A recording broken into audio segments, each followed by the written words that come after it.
Selamat pagi anak-anak, berjumpa kembali di pertemuan kali ini. Bapak masih melanjutkan pembahasan materi di modul 1, yaitu gerak pada makhluk hidup dan benda.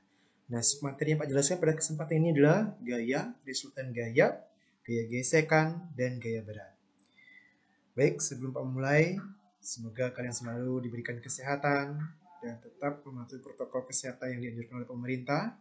Ingat, rajin cuci tangan, jaga jarak, dan keluar tetap menggunakan masker. Oke, kita lanjut materi pembahasan pada hari ini yaitu tentang gaya.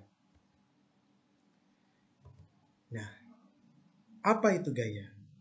Nah, kalian tentunya dalam kehidupan sehari-hari, kalian nggak terlepas dari yang namanya konsep fisika dalam kehidupan kalian sehari-hari. Tanpa kalian sadari, kalian sudah secara langsung menerapkan apa itu gaya. Nah, gaya dalam konsep fisika itu merupakan tarikan atau dorongan yang dikerjakan pada suatu benda. Jadi, kata kuncinya di situ adalah gaya, itu tarikan ataupun dorongan. Nah, tarikan atau dorongan ini mengakibatkan beberapa dampak dari tarikan atau dorongan. Nah, dari tarikan atau dorongan yang terjadi pada suatu benda itu mengakibatkan perubahan bentuk, perubahan arah gerak, gerak jika benda semula diam, atau diam jika benda semula bergerak.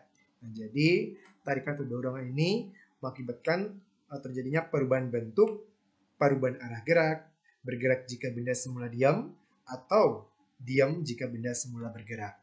Nah, itulah akibat dari tarikan ataupun dorongan yang kita perkerjakan pada suatu benda. Nah, terus apa alat ukur yang bisa kita gunakan untuk mengetahui itu merupakan gaya? Nah, dalam fisika kita nggak terlepas yang namanya alat ukur. Nah, untuk gaya sendiri, alat ukur yang kita gunakan untuk mengetahui berapa besar gaya yang dikeluarkan oleh suatu benda atau berapa besar gaya yang kita perlukan untuk memindahkan suatu benda. Nah, itu alat ukurnya namanya adalah neraca pegas atau nama lainnya adalah dinamometer. Ya. Jadi, untuk mengukur gaya, kita menggunakan neraca pegas atau dinamometer. Nah, pada kesempatan ini kita nggak bisa praktek di lab ya, karena ini kita masih situasi yang tidak mendukung. Jadi nanti kalau kita kondisinya sudah normal, kita bisa praktek di lab dan kita coba mempraktekkan pengukuran menggunakan neraca pegas. Nah, berikutnya, macam-macam gaya itu banyak sekali. Ya, untuk pada kesempatan ini, yang Bapak bahas di macam-macam gaya itu ada 2 versi di sini ya. Itu berdasarkan penyebabnya dan berdasarkan sifat-sifatnya. Nah, untuk berdasarkan penyebabnya, itu gaya ada beberapa ya jenisnya, diantaranya gaya listrik, gaya magnet, gaya pegas, gaya gravitasi, gaya mesin, dan gaya gesek. Itu adalah gaya berdasarkan penyebabnya. Nah, sementara gaya berdasarkan sifat-sifatnya itu dapat dikelompokkan lagi menjadi 2. Yang pertama adalah gaya sentuh. Gaya sentuh itu apa? Adalah gaya yang bekerja pada benda di mana terjadi sentuhan langsung pada bendanya. Nah, contoh yang merupakan gaya sentuh yaitu gaya pegas, gaya gesekan, dan gaya otot. Nah, jadi ketiga jenis ini adalah termasuk kategori gaya sentuh karena itu langsung bersentuhan langsung. Nah, sementara gaya tak sentuh, gaya tak sentuh ini definisinya kalian bisa lawannya dari gaya sentuh ya. Nah, gaya tak sentuh itu adalah gaya yang bekerja pada benda dan tidak terjadi sentuhan langsung dengan bendanya. Nah, contohnya apa? Nah, contohnya gaya magnet, gaya listrik, dan gaya gravitasi. Nah, jadi gaya tak sentuh itu salah satunya adalah gaya magnet, gaya listrik, dan gaya gravitasi. Nah, jadi di pembahasan ini Pak tekankan adalah macam-macam gaya itu ada berdasarkan penyebabnya dan berdasarkan sifat-sifatnya. Nah, lanjut pada kesempatan ini Pak lanjut pembahasan tentang resultan gaya. Resultan gaya dalam fisika kita perhatikan di video yang Pak tampilkan di sini. Resultan gaya itu dalam fisika itu formulanya sigma F. Nah, jadi lebih mendetailnya nanti ketika kalian masuk ke tingkat jenjang yang lebih tinggi yaitu di SMA, kalian masih jurusan IPA, nah, tentunya kalian akan lebih mendapat fisika yang lebih mendalam lagi. Jadi sigma F itu lebih detail kalian akan bahas. Nah, pada kesempatan ini kita hanya ruang lingkupnya tingkat SMP, tidak terlalu mendalam ya pembahasan gayanya. Ya, oke, di resultan gaya, apa itu sih resultan gaya? Nah, resultan gaya itu adalah jumlah total gaya yang bekerja pada benda. Jumlah total gaya yang bekerja pada benda. Itulah resultan gaya. Nah, resultan gaya itu tidak lain adalah sigma F.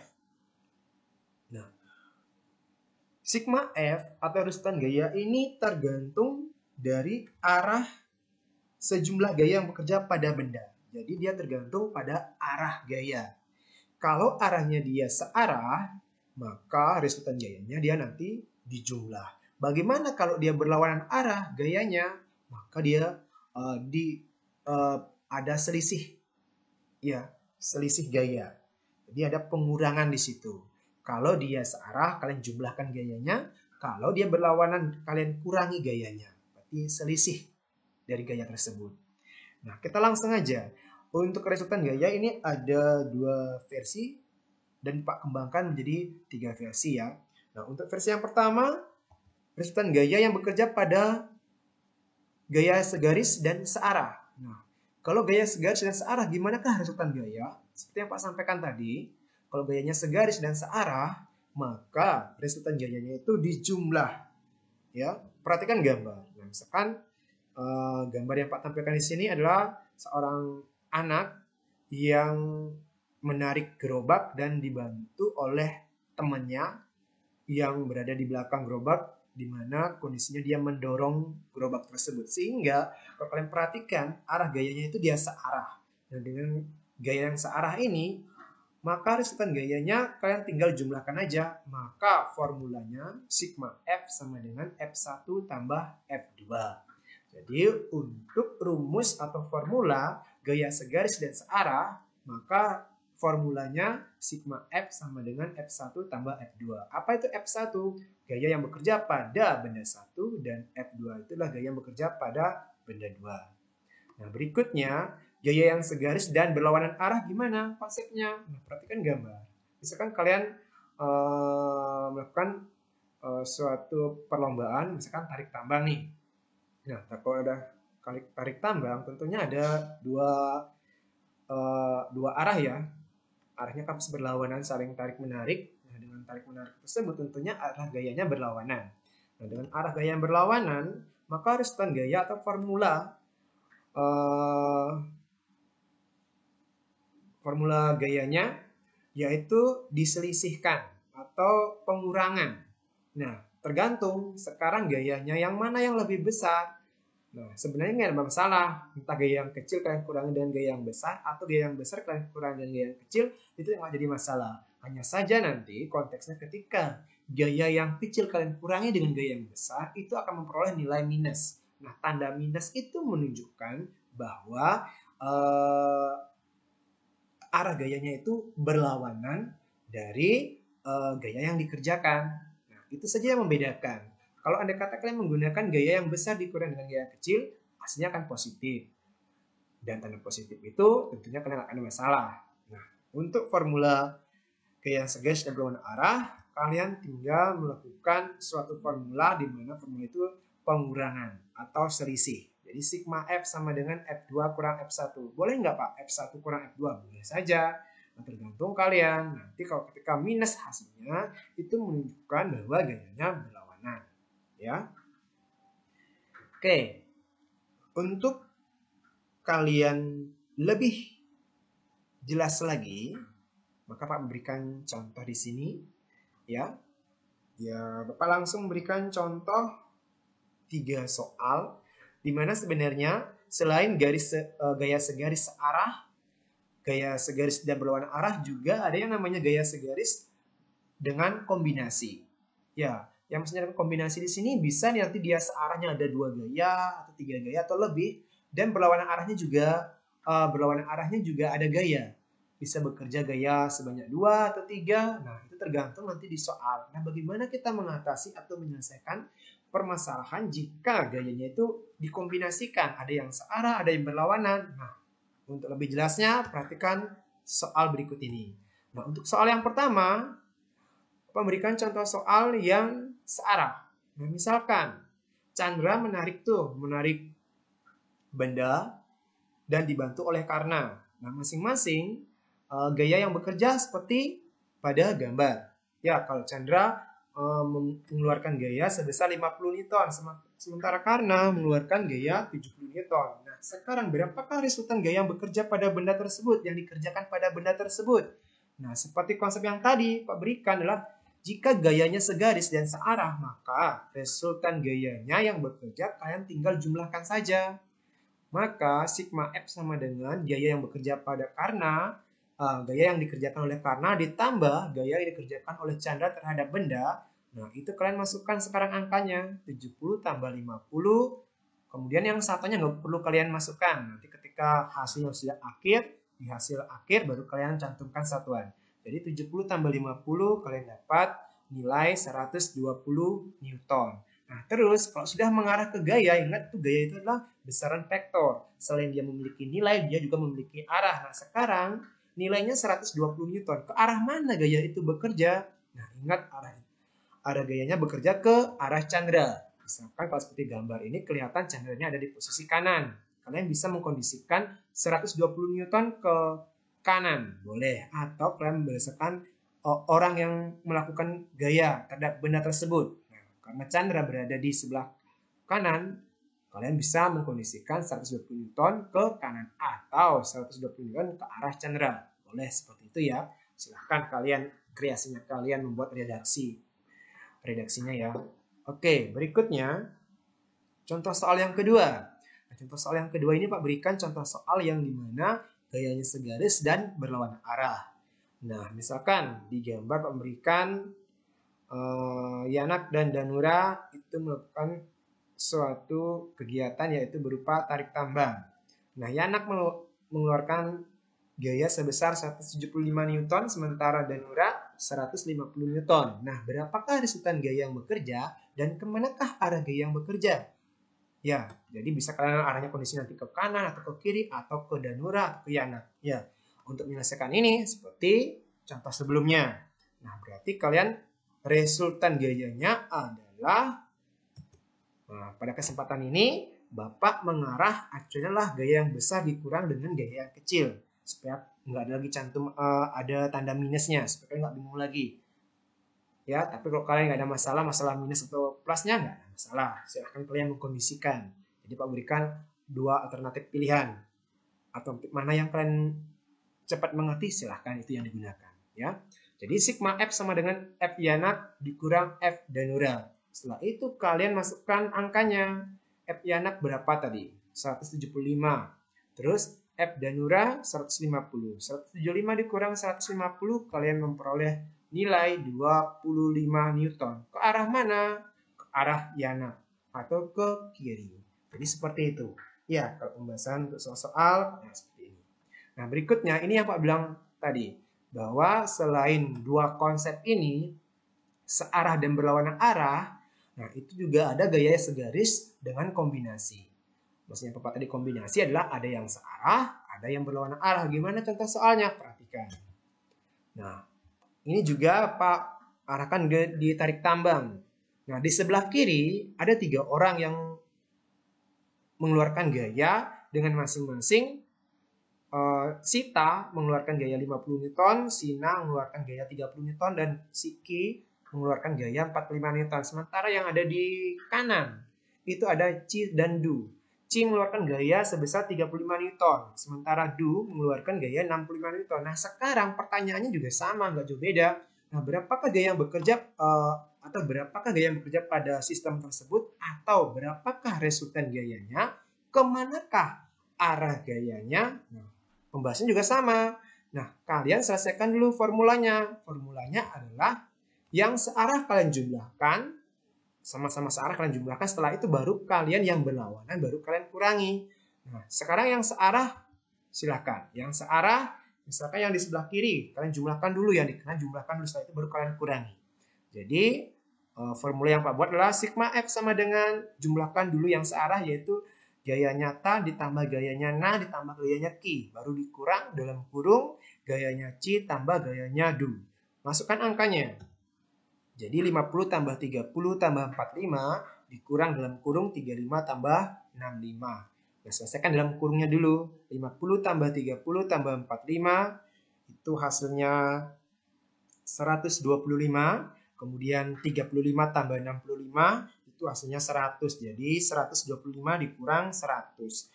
125 dikurang 100 itu hasilnya berapa? Nah, jangan sampai nggak bisa. Pengurangan ini jangan sampai kalian salah. Ya, karena fisika itu konsep dasar berulang kali Pak sampaikan dan Pak tekankan bahwa dasarnya fisika kalian harus bisa yang namanya matematika. Apa itu konsepnya? Perkalian, pembagian, pengurangan, dan penjumlahan. Itu hal mendasar yang perlu kalian perkuat kembali agar di fisika kalian nggak ada masalah yang namanya hitung-hitungan. Nah, jadi 125 dikurang 100 dapatnya 25 Newton. Ke arah mana? Ke arah kiri. Jadi karena gaya yang di sebelah kiri lebih besar ketimbang yang di kanan, maka arah sistem itu akan menuju ke kiri. Nah, jadi seperti ini, ya. Semoga kalian mengerti apa yang Pak jelaskan. Ya, lanjut ke materi berikutnya. Kita bahas berikutnya adalah materi tentang gaya gesekan. Nah, di gaya gesekan di tingkat SMP, kalian nggak perlu ada hitung-hitungan. Nah, tapi ketika kalian menginjak di tingkat SMA, kalian sudah mendapatkan tipe soal hitung-hitungan di teori gaya gesekan. Dan itu soalnya lumayan ya tingkatannya. Kalau di tingkat SMP kalian sudah pusing, udah ketemu angka-angka, udah pusing, apalagi dari SMA ya. Jadi kalau kalian ada minat ke fisika, pastikan kalian harus perkuat matematikanya. Oke? Nah, materi berikutnya adalah gaya gesekan. Apa sih itu gaya gesekan? Nah, gaya gesekan itu adalah gaya yang timbul karena gesekan antar dua permukaan benda yang saling bersentuhan. Jadi kalau sudah bersentuhan itu pasti ada gesekan. Kalau nggak bersentuhan ya nggak ada gesekan, ya.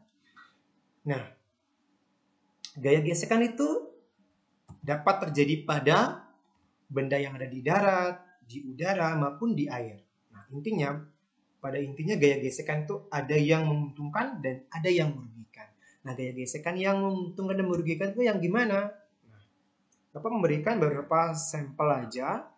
Tidak semuanya Pak keluarkan. Kalian bisa mencari contoh dari sumber pembelajaran yang lainnya. Bisa kalian via buku ataupun via buku online. Terserah kalian. Bisa kalian kondisikan dirinya kalian jika kalian ingin menambah wawasannya kalian. Ya, di sini beberapa saja yang Pak berikan contoh gaya gesek yang menguntungkan dan yang merugikan. Nah, untuk gaya gesek yang menguntungkan, kita dapat berjalan karena ada gaya gesekan antara kaki dengan permukaan jalan. Nah, jadi ketika ada gaya gesekan yang besar, ya kita pasti tidak akan jatuh. Tapi bagaimana kalau gaya gesekannya nggak ada? Misal, jalannya licin, ada oli yang jatuh atau yang tumpah sementara kita nggak pakai pengalas, otomatis antara telapak kakinya kita yang sudah kena oli itu udah pastinya akan gaya geseknya akan mendekati nol. Dengan gaya gesek yang mendekati nol, otomatis kalian akan jatuh. Ya, reset jatuh dah. Ya, jadi semakin besar gaya gesekan, kalian mengurangi risiko yang namanya jatuh. Ya, jadi ketika kalian bergerak atau berjalan, kenapa kalian bisa aman-aman saja berjalannya nggak sampai jatuh? Ya karena itu gaya geseknya nggak mendekati nol. Kapan gaya geseknya mendekati nol? Ya pasti. Kalian udah pasti 100% bisa jatuh. Ya. Nah berikutnya selain contoh yang itu, contoh yang lainnya juga ada ban mobil yang dibuat bergigi atau bergerigi agar tidak selip waktu mobil melaju tinggi. Nah, jadi itu contoh fenomena dalam kehidupan sehari-hari. Ketika nggak hanya ban mobil ya, ban sepeda motor pun juga seperti itu, apalagi ban sepeda gayung. Ya, ketika ban sepeda itu sudah gundul, nah itu sangat berisiko sekali. Ketika musim hujan datang ataupun ketika di tikungan ada butiran-butiran pasir di tempat tikung itu, ketika kalian mengenai bannya, mengenai butiran-butiran pasir yang ada di tikungan itu otomatis kalian bisa jatuh. Selain itu juga kalau ada tumpahan oli dan kalian menggunakan ban sepeda yang gundul, itu berisiko sekali. Ya, itu membuat kalian akan jatuh. Ya, itu beberapa keuntungan gaya gesek yang bisa Pak berikan. Nah, yang Bapak sampaikan yang tadi ada yang menguntungkan dan ada juga yang merugikan. Jadi, apa yang Pak jelaskan tadi mohon diperhatikan. Nah, sekarang bagaimana kalau gaya gesekan yang merugikan? Nah, gaya gesekan yang merugikan itu salah satunya terdapat pada mesin dan kopling yang menyebabkan panas sehingga mesin mobil cepat rusak karena aus. Cara mengatasinya gimana? Mesin dan kopling dilumasi dengan oli agar tidak saling bergesekan secara langsung. Ya, bagi yang punya kendaraan, nah ini kita kadang-kadang setiap 4 bulan sekali, 3 bulan sekali. Nah, itu tergantung pemakaian. Itu kopling itu cepat. Kampas remnya itu ya pada sepeda motor itu cepat sekali habis. Ya, jika sudah habis ya seperti itu. Ya, pada saat kita mengerem mendadak, itu kan kita yang namanya lolos tetap melaju ke depan. Nah, itulah yang merupakan contoh kerugian gaya gesekan.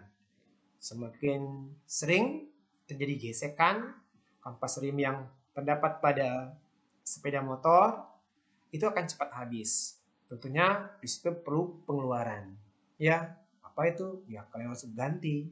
Ya, selain itu, kerugian gaya gesekan yang lainnya adalah gaya gesekan terjadi antara ensel-ensel dengan jendela, sehingga timbul bunyi berderit ketika ensel digunakan. Nah, cara mengatasinya gimana? Cara mengatasi dampaknya ini itu dengan memberikan minyak secara perlahan-lahan sehingga umur engsel menjadi lama dan tidak berbunyi lagi. Nah, sering kita jumpai ketika engsel pada daun pintu, jendela, itu ketika dipasang ya masih aman-aman saja, tidak berbunyi. Ketika sudah tahun-tahun berikutnya lagi, nah ada musim hujan, musim kemarau, nah di situ ada perubahan suhu, nah tentunya akan itu timbul yang namanya ada suara, ya bunyi. Nah oleh karena itu gimana kita mengatasinya? Ya seperti yang tadi kita lumuri minyak. Nah dengan ada lumuri minyak, tentunya gaya gesekannya akan mendekati nol. Nah dengan gaya gesek yang mendekati nol, tentunya tidak akan menimbulkan bunyi saat terjadi gesekan. Nah seperti itu ya anak-anak ya. Jadi ada gaya gesekan yang menguntungkan dan ada gaya gesekan yang merugikan. Pada umumnya tergantung kita yang mengkondisikan. Apakah kita membutuhkan gaya gesekan atau tidak? Ya, kita juga membutuhkan gaya gesekan. Di sisi lain, gaya gesekan itu juga memberikan kita dampak berupa kerugian. Ya. Nah, berikutnya kita bahas tentang gaya berat. Nah, gaya berat itu apa? Gaya berat itu atau kata lain non berat. Nah, berat itu adalah gaya gravitasi bumi yang bekerja pada suatu benda. Ya. Nah, selain itu ada juga yang namanya massa. Massa itulah banyaknya materi yang terkandung pada suatu benda. Nah, kita dalam kehidupan sehari-hari ini kita kadang-kadang mengucapkan berat sama massa. Nah, dalam kehidupan sehari yang sering ditanyakan oleh si dokter, bidan, perawat pada saat kalian menimbang badan, itu rata-rata yang ditanya adalah berat. Berat itu satuannya bukan kilogram. Nah, kalau kalian kita menyampaikan berat, berapa beratnya kamu? 50 kg, 70 kg. Nah, itu sebenarnya salah. Bukan berat yang ditanya seharusnya. Itu seharusnya yang ditanya adalah massa. Nah, kenapa hal itu bisa terjadi? Nah, itu seperti yang Bapak sampaikan, bahwa sesuatu yang lumrah diucapkan, namun sebenarnya itu salah, tetapi karena sering diucapkan, ya jadinya dianggap benar. Sama seperti halnya dalam bahasa Indonesia, kita menanyakan nasinya sudah matang kah? Nasinya sudah masak kah? Nah, kalau sudah yang namanya nasi, itu nggak perlu lagi ditanyakan matang atau masak. Yang namanya nasi sudah pasti masak. Apa yang seharusnya ditanyakan? Berasnya sudah masak apa belum? Ya beras yang masak ya itu namanya nasi. Nah, seperti itu dalam kehidupan sehari. Tapi kan aneh kita kedengarannya. Apa yang kita tanya seolah-olah aneh. Padahal yang itu seharusnya benar. Bukan yang ditanya adalah nasi yang sudah masak. Tapi beras yang masak itu namanya nasi. Nah, tapi kalau nasi lagi dimasak ya jadinya bubur ya. Oke, Bapak pertekankan kembali. Berat dan massa itu berbeda. Jadi, Bapak akan memberikan apa sih perbedaan antara berat sama massa. Nah, perhatikan tabel berikut ini. Di tabel ini Pak akan memberikan penjabaran apa bedanya berat sama massa. Nah, perhatikan. Berat itu simbolnya W, sementara massa simbolnya M. Sampai bingung nanti menentukan ya antara simbol berat sama massa. Kemudian, berat itu adalah gaya gravitasi yang bekerja pada suatu benda. Sementara massa adalah banyaknya materi yang terkandung pada suatu benda. Berikutnya, perbedaan berikutnya adalah besarnya selalu berubah-ubah tergantung pada gravitasi atau ketinggian tempat. Jadi berat itu berubah-ubah. Nah, itu tergantung ketinggian atau posisi kalian. Nah, jika kalian berada pada ketinggian tertentu dari normalnya, tapi kalau masih berada di bumi, ya tentu ya beratnya kalian itu masih ya ada perubahan yang tidak terlalu signifikan.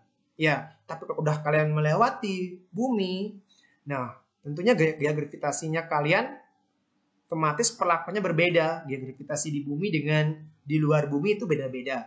Nah, jadi selain gaya gravitasi juga berbeda dan kalian juga ketinggian juga berbeda, tentunya beratnya kalian pasti akan berbeda juga. Nah, bagaimana dengan massa? Massa itu besarnya sama dimanapun kalian berada. Entah kalian berada di planet yang lain, planet Mars kah, atau kalian berada di bulan, nah itu massanya kalian akan sama.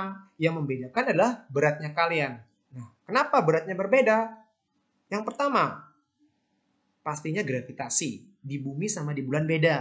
Dengan perbedaan gravitasi saja, itu sudah pasti beratnya kalian akan berbeda. Yang kedua, ketinggian tempat kalian. Nah, seperti yang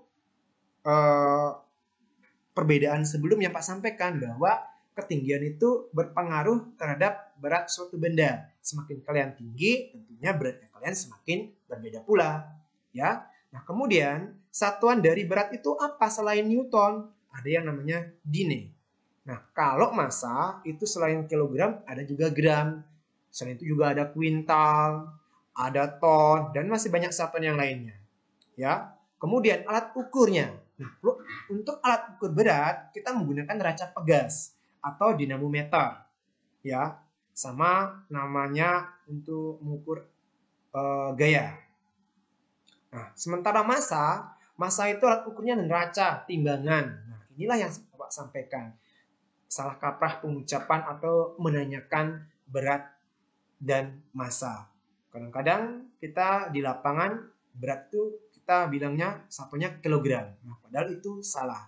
Ya, tapi kalau di fisika kalian mengucapkan berat satunya kilogram, Pak salahkan. Tapi kalau di masyarakat ya silahkan dikondisikan supaya kalian nggak diketahui. Ya, kalau kalian nanti di rumah sakit atau dimanapun, ya jangan mengucapkan berat satuannya Newton, dok.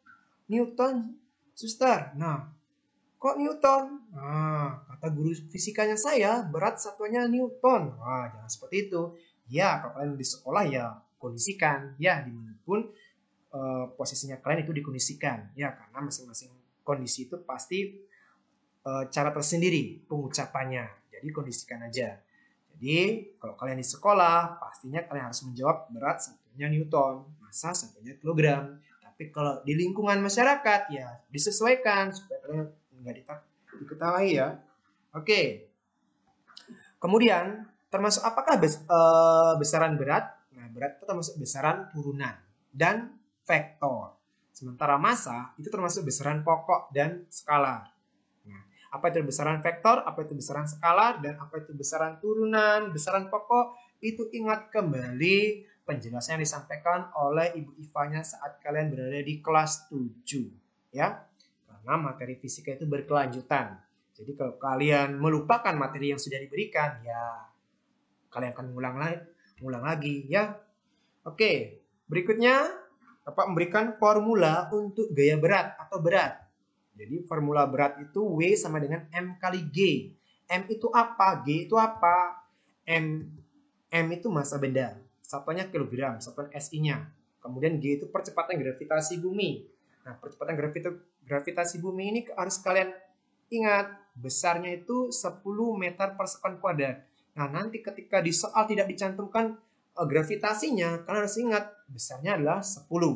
Nah, jadi ketika praktek di lapangan nih, misalkan, nah kalau di lapangan ditanya beratnya kalian, yang biasanya kalian salah kaprah mengucapkan beratnya 50 kg, nah sebenarnya itu adalah masanya kalian. Masanya kalian 50 kg, ketika ditanya gurunya kalian di sekolah, ditanya oleh gurunya kalian di sekolah, masanya kalian 50 kg, ketika ditanya beratnya kalian, jangan lagi jawabnya 50 kg, tapi kalian jawab 50 kali 10, dapatnya 500 Newton. Tinggal kalian mengalihkan dengan angka 10 saja. Jadi kalau masanya kalian 50 kg, maka beratnya kalian 50 kali 10. Jadi beratnya kalian adalah 500 Newton. Jadi seperti itu nanti ya. Oke. Untuk lebih jelasnya, Bapak berikan contoh. Satu contoh ya udah cukup ya. Yuni mengukur massa badannya dengan menggunakan timbangan. Perhatikan gambar. Adapun hasil pengukurannya seperti pada gambar. Berapakah berat badan Yuni? Nah, seperti yang Pak sampaikan tadi, jika kalian diukur, nah kalian dapat itu berapa angkanya. Nah, dari hasil angkanya itu kalian tinggal mengalihkan dengan angka 10. Itulah beratnya kalian. Nah, secara sistematis kalian menjawab soal-soal fisika, kalian bikin dulu apa yang diketahuinya. Nah, diketahui massa 160 kg. Kemudian di sini di soal Pak mencantumkan gravitasinya, tapi seperti yang Pak sampaikan sebelumnya, ingat ketika di soal tidak dicantumkan gravitasinya, kalian tetap ingat gravitasinya itu besarnya 10 meter per sekon kuadrat. Nah, sekarang baru ditanya W. Nah, W-nya tadi gimana rumusnya? W itu rumusnya M kali G. Nah, tinggal kalian memasukkan angkanya. M-nya itu berapa? G-nya berapa? M-nya 160 kali 10. Jadinya 1600 Newton. Jadi beratnya kalian atau beratnya si Yuni pada gambar ini adalah 1600 Newton. Oke anak-anak, itu yang bisa Pak jelaskan dari materi hari ini. Semoga apa yang Pak jelaskan kalian mengerti, dan berikutnya silahkan kalian pelajari materi berikutnya, lagi satu materi yaitu hukum Newton. Nah, video berikutnya Bapak akan menjelaskan kembali hukum Newton. Nah, setelah itu kalian siapkan dirinya kalian untuk ulangan harian, ya. Sampai di sini, ketemu lagi di lain kesempatan. Ingat, jaga kesehatan, ikuti protokol kesehatan, jaga jarak, pakai masker, dan ingat cuci tangan. Next time ketemu kembali.